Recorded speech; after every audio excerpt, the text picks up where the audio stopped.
바스러진 마음의 조각들이 비처럼 흩날리는 밤이었다. 1년 전 바로 이 창가에서 연인 지훈의 갑작스러운 사고 소식을 들었다.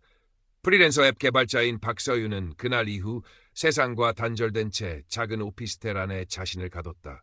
키보드를 두드리는 소리만이 유일한 소음이었고 모니터의 푸른빛만이 유일한 빛이었다. 그녀의 세상은 그렇게 멈춰버린 듯했다. 어느 날 무료함을 견디지 못하고 글로벌 프렌즈라는 해외 문화교류 앱에 접속했다. 복잡한 알고리즘이 추천해준 프로필 중 유독 눈에 띄는 이가 있었다. 자신을 알렉스라고 소개한 남자. 프로필 사진 속 그는 사막의 군복을 입고 환하게 웃고 있었다. 국경 없는 의사회 소속으로 아프리카 분쟁 지역에서 의료 봉사를 하고 있다는 그의 이야기는 왠지 모를 신뢰감을 주었다. 안녕하세요, 서윤 씨. 한국 문화에 관심이 많습니다. 알렉스의 첫 메시지는 소박했지만 따뜻했다. 서윤은 조심스럽게 답장을 보냈고 그렇게 그들의 대화는 시작되었다. 알렉스는 서윤의 깊은 슬픔을 섬세하게 어루만졌다. 지훈과의 추억, 잃어버린 꿈, 그리고 사무치는 외로움까지. 그는 마치 오래전부터 그녀를 알고 있었던 사람처럼 모든 것을 이해하고 공감했다. 매일 밤 이어지는 채팅과 가끔 걸려오는 국제전화는 서윤에게 마법과 같은 위안을 선사했다. 그의 낮은 목소리는 사막의 별빛처럼 부드럽게 그녀의 마음을 감쌌다. 서윤 씨 목소리를 들으면 힘든 하루의 피로가 다 사라지는 것 같아요. 알렉스는 서윤의 일상, 취미, 생각들을 공유하며 더욱 깊은 유대감을 형성했다. 서윤은 어느새 알렉스에게 마음의 문을 활짝 열고 그를 자신의 삶 깊숙이 받아들이고 있었다. 지훈을 잃은 후 처음으로 느끼는 따뜻한 감정이었다. 이따금 알렉스가 현지 사정으로 연락이 잘 안 될 때면 서윤은 견딜 수 없는 불안감에 휩싸였다. 그만큼 알렉스는 그녀에게 이미 중요한 존재가 되어버린 것이다. 몇 달이 흘렀을까? 알렉스는 다급한 목소리로 연락해왔다. 서윤 씨, 큰일 났어요. 저희 의료 캠프가 반군의 공격을 받아서 긴급 수술이 필요한 아이가 있는데 당장 현금이 부족해요. 혹시 조금만 도와줄 수 있을까요? 알렉스는 미안함과 절박함이 뒤섞인 목소리로 500만 원을 부탁했다. 서윤은 순간 망설였다. 하지만 화면 너머로 들려오는 그의 애절한 목소리와 그동안 쌓아온 신뢰는 이성적인 판단을 흐리게 했다. 그동안 나에게 얼마나 큰 위로가 되어주었는데 이 정도는? 그녀는 결국 알렉스가 알려준 해외 계좌로 돈을 송금했다. 고맙다는 그의 목소리에 안도감을 느꼈지만 마음 한구석에는 작은 불안감이 싹트기 시작했다. 그것이 시작이었다. 이후 알렉스는 더욱 다양한 이유로 돈을 요구했다. 의료 장비가 고장났다며 수리비를, 한국으로 잠시 휴가를 오려는데 비행기 표값이 부족하다며, 심지어는 현지에서 안전을 위해 비밀리에 고용한 경호원 비용까지. 요구하는 금액은 점점 커져갔고 그때마다 그는 정교하게 위조된 신분증, 현지 병원 서류, 동료 의사들과 함께 찍은 듯한 사진들을 보내왔다. 서윤 씨만 믿어요. 이 일만 잘 해결되면 바로 한국으로 가서 당신에게 정식으로. 알렉스는 결혼을 암시하는 듯한 말로 서윤의 마음을 더욱 흔들었다. 서윤은 점점 깊은 수렁으로 빠져들고 있었다. 대출까지 받아가며 그의 요구를 들어주었고 어느새 피해액은 8천만 원을 훌쩍 넘어섰다. 그녀의 통장 잔고는 바닥을 드러냈고 마음은 불안감으로 새까맣게 타들어갔다. 그러던 어느 날 알렉스와의 모든 연락이 거짓말처럼 끊겼다. 카카오톡 메시지는 일리 사라지지 않았고 국제전화는 없는 번호라는 안내만 흘러나왔다.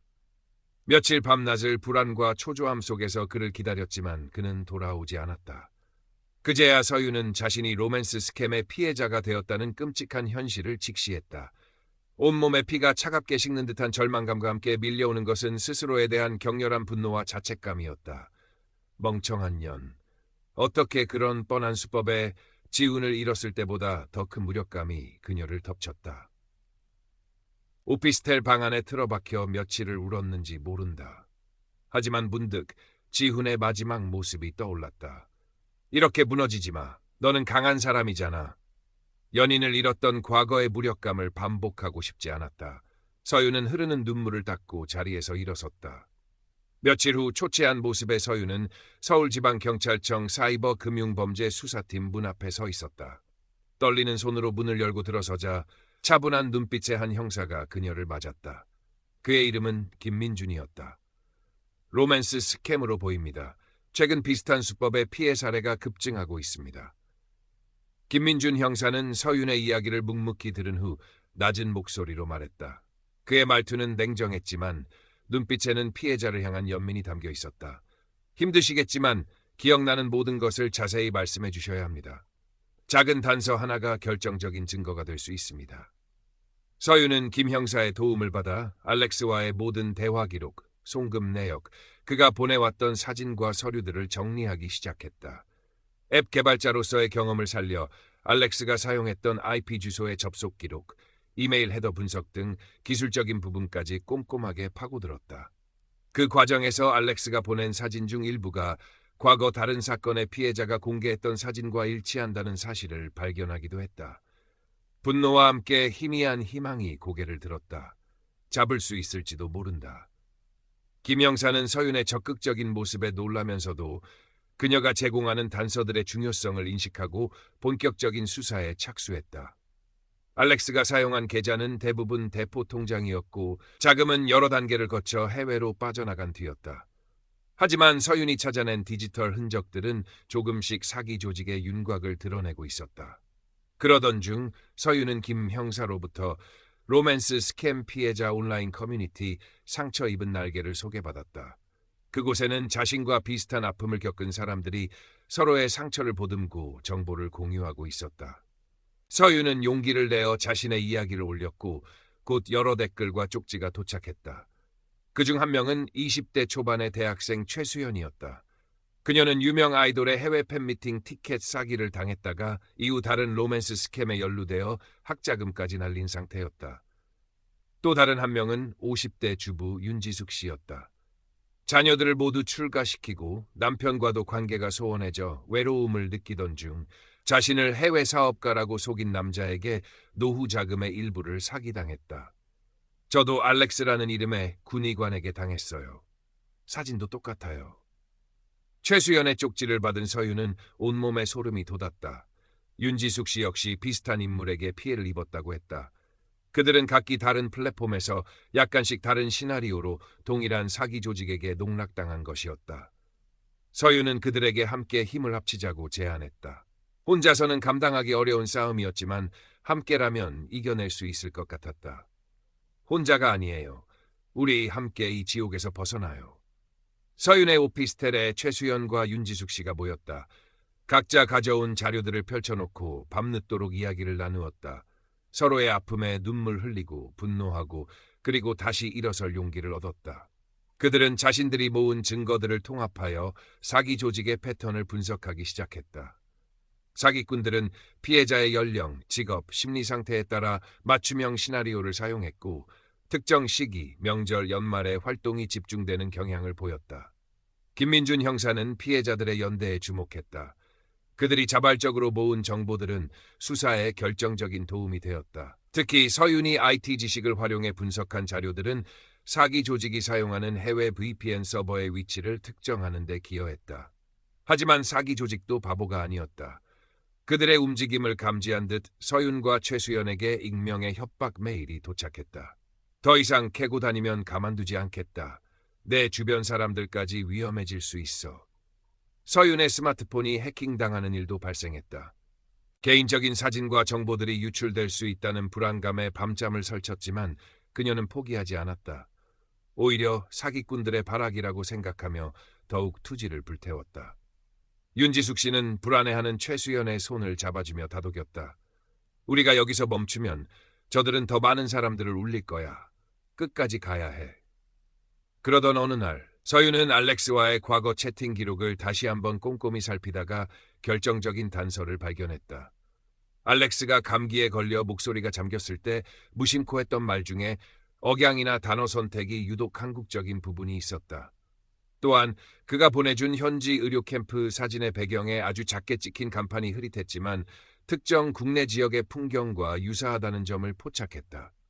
형사님, 아무래도 이놈 한국인이거나 적어도 한국과 아주 밀접한 관련이 있는 것 같아요. 서윤은 자신의 추론을 김민준 형사에게 전달했다. 김 형사는 즉시 음성 분석 전문가에게 알렉스의 통화 녹음 파일을 의뢰하고 사진 분석팀에 해당 사진의 정밀 분석을 지시했다. 며칠 후 놀라운 결과가 나왔다. 알렉스의 음성에서 특정 지역의 사투리 억양이 미세하게 감지되었고 문제의 사진 속 간판은 놀랍게도 경기도 외곽의 한 폐건물에 실제로 존재하는 간판임이 확인된 것이다. 그 폐건물은 과거 불법 도박 사이트 운영 조직이 사용했던 장소로 최근 다시 누군가 드나드는 정황이 포착된 곳이었다. 김민준 형사는 직감했다. 그곳이 바로 국내 로맨스 스캠 조직의 총책이자 알렉스 행세를 한 핵심 인물의 아지트일 가능성이 높다는 것을. 경찰은 즉시 해당 폐건물에 대한 잠복 수사에 들어갔고 며칠간의 감시 끝에 한 남자가 주기적으로 드나드는 것을 확인했다. 그의 인상착의는 서윤이 어렴풋이 기억하는 알렉스의 목소리 톤과 어딘가 모르게 닮아 있었다. 그의 이름은 강태준, 30대 중반의 전직 IT 프로그래머 출신으로 과거 유사 금융사기 전과가 있는 인물이었다. 김민준 형사팀은 강태준의 신원을 확보하고 인터폴 및 동남아시아 국가수사기관과의 공조를 통해 그가 운영하는 국제 로맨스 스캠 조직의 실체에 한 발 더 다가섰다.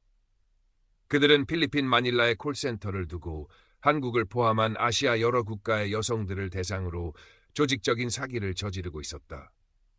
강태준은 국내 총책이자 직접 외국인 행세를 하며 피해자들을 물색하고 관리하는 핵심 역할을 맡고 있었다. 마침내 검거 작전이 시작되었다. 서울지방경찰청 사이버금융범죄수사팀과 특수기동대가 폐건물을 급습했다. 강태준은 이미 경찰의 움직임을 눈치채고 도주를 시도했지만 건물 주변을 완벽하게 포위한 경찰의 그물망을 벗어날 수는 없었다.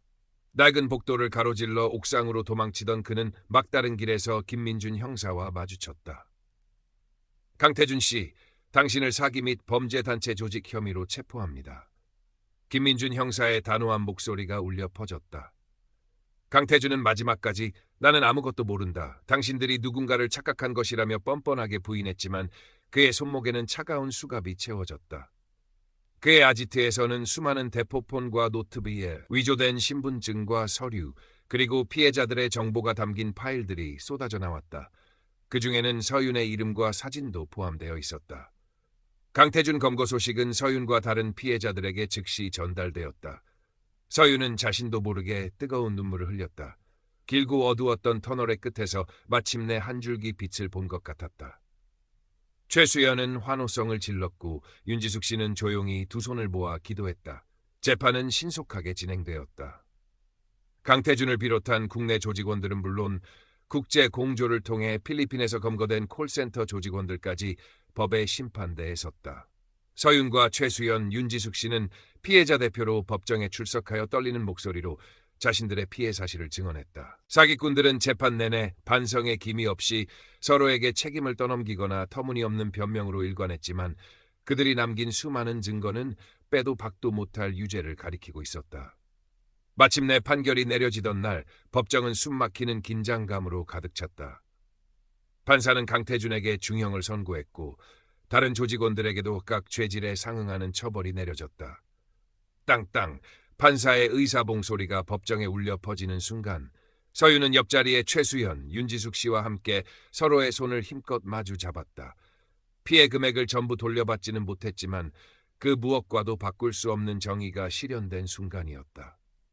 사건이 마무리된 후 서윤의 삶에는 많은 변화가 찾아왔다. 지훈을 잃은 슬픔과 사기 피해의 트라우마는 여전히 마음 한구석에 남아 있었지만 더 이상 과거의 어둠 속에 자신을 가두지 않았다. 그녀는 자신의 IT 기술을 활용하여 로맨스 스캠 예방 및 피해자 지원을 위한 모바일 애플리케이션 세이프 커넥트, 커넥 개발에 착수했다. 사기 의심 계정 필터링, 피해 사례 공유, 전문가 상담 연결 등의 기능을 갖춘 이 앱은 출시 후 많은 사람들의 호응을 얻었다. 최수연은 대학을 졸업하고 사회복지사가 되어 자신과 같은 젊은 피해자들을 돕는 일에 매진했다. 윤지숙 씨는 동네 문화센터에서 스마트폰 활용 교육 봉사 활동을 하며 노년층의 디지털 범죄 피해 예방에 힘썼다. 그들은 각자의 자리에서 상처를 치유하고 더 나은 세상을 만들기 위한 작은 발걸음을 내디뎠다.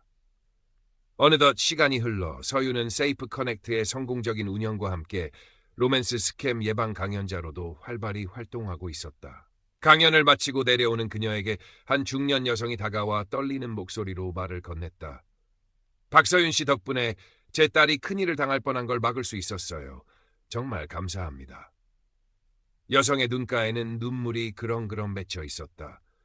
서윤은 따뜻하게 그녀의 손을 잡아주었다. 자신의 아픔이 누군가에게는 희망의 빛이 될 수 있다는 사실이 가슴 벅찬 감동으로 다가왔다. 늦은 밤 오피스텔로 돌아온 서윤은 창가에 서서 서울의 야경을 내려다보았다. 1년 전 절망의 눈물을 흘렸던 바로 그 자리였다. 하지만 지금 그녀의 눈에는 새로운 희망과 다짐이 반짝이고 있었다. 아직도 세상 어딘가에는 또 다른 알렉스가, 또 다른 피해자를 물색하고 있을지도 모른다. 싸움은 아직 끝나지 않았다. 하지만 그녀는 더 이상 혼자가 아니었다. 그녀의 곁에는 함께 아픔을 나누고 용기를 준 사람들, 그리고 그녀가 만든 세이프 커넥트를 통해 연결된 수많은 익명의 지지자들이 있었다. 문득 서윤의 스마트폰에 세이프 커넥트 알림이 떴다. 새로운 사기 의심 계정이 차단되었다는 메시지였다.